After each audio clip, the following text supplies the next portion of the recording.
Hi all, this is Steve from Reno, Nevada. I created this video because I'm a Jeep enthusiast. I've spent a lot of time, actually many years, in the Pyramid Mining District playing in the four-wheel drive sandbox there. I love Jeeping, okay? Here's what happened. It was Saturday night. I had just finished work at Incline Village, Lake Tahoe. The drive home was about 60 miles, and it went well until the last 6 miles. It was about 12:30 a.m., 30 miles northeast of Reno, at the end of nowhere, when I hit a deer at 65 miles an hour. Neither did the Jeep nor the deer survived. And I couldn't believe what had just happened out of nowhere. The event itself took no longer than an eye blink. It completed that quick. I locked the brakes, stopped, and took inventory. I didn't understand why the equipment I had in the back of the Jeep was in the front and what was in the front was now in the back. Nothing made sense. Very disorientated. Well, after getting it together and using a pen flashlight to have a look at what had just happened, I did not recognize my Jeep. It didn't look like mine anymore. I found out that a tow 6 miles to my house at this time in the morning was going to cost $450. Can't do that. I considered walking home, but I had on a light jacket and it was very cold, so I couldn't do that either. The only way home was the Jeep. And after starting it, it sounded terrible. I got up to about 40 miles an hour, and there were noises, grindings, and things I'd never heard before. After about 1.25 miles, I noticed that the temperature gauge swept up. Boy, slammed over on H, and just before I hit H, turned it off, went into neutral, and coasted. I shut it off. I let it cool down. It took about 25 minutes. And I did this process, this go, stop, cool down thing 3 more times. And I arrived home at about 2:30 in the morning.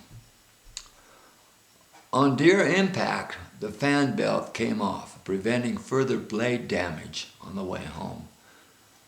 The only coolant was in the engine block. The water pump wasn't working, radiator wasn't hooked up. But that's how I got home. And this is what happened when I tried to fix all this. Here's what happens to a 2005 Jeep hitting a deer at 65 miles an hour. As you can see, the frame has been altered. Angles changed. Clearance ain't gonna work there. But all in all,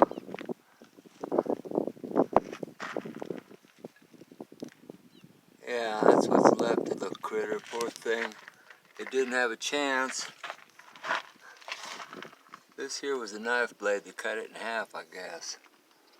This edge right there, pretty nasty.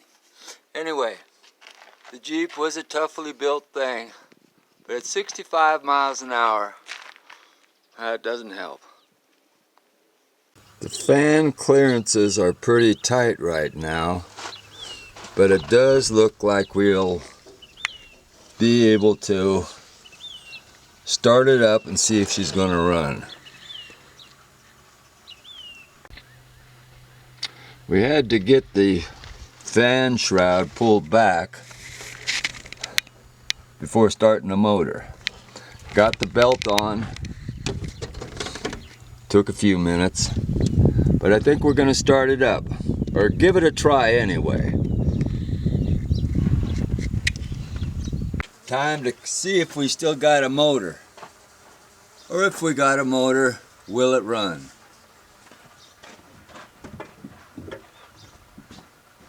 Cross your fingers.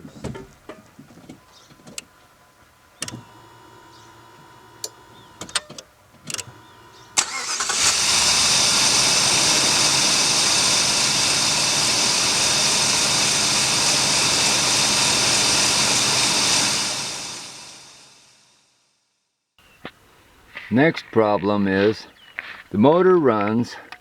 Let's see if she drives. But we got to do the air filter. Unfortunately, it did get disintegrated.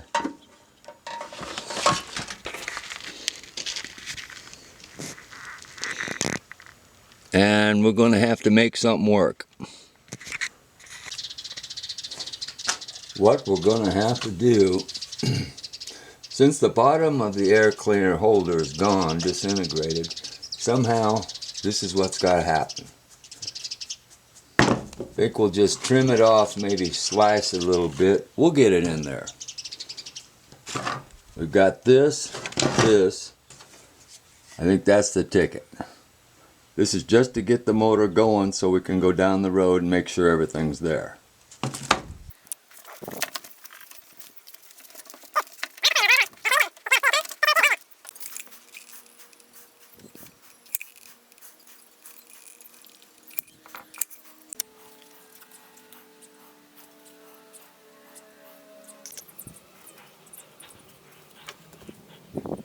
And a little creative repair.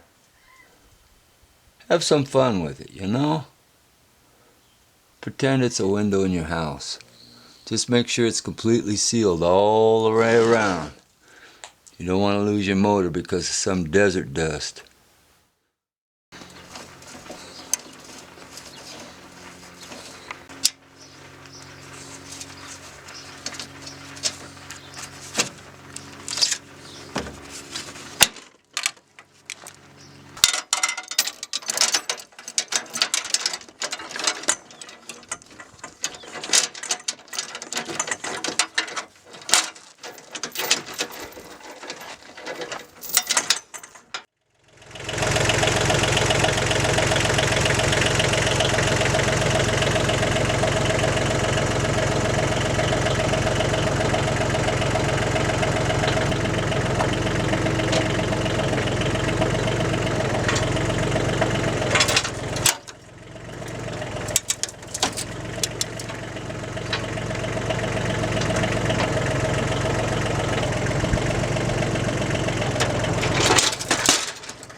Looks like we have the clearance to roll now. And we'll tie up all this stuff.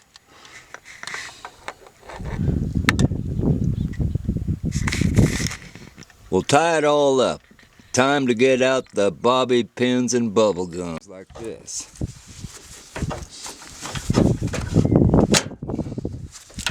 May have to force them into place. Then put the screws in. Just like that. Well, we're about ready to take it for a spin. We remade the air cleaner so no dust will get in. We taped all the wiring up. We used, this is part of a toilet plunger holding in the oil cooler, the transmission fluid cooler.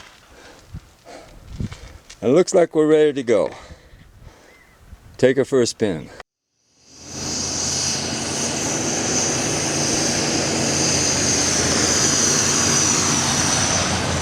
We've done.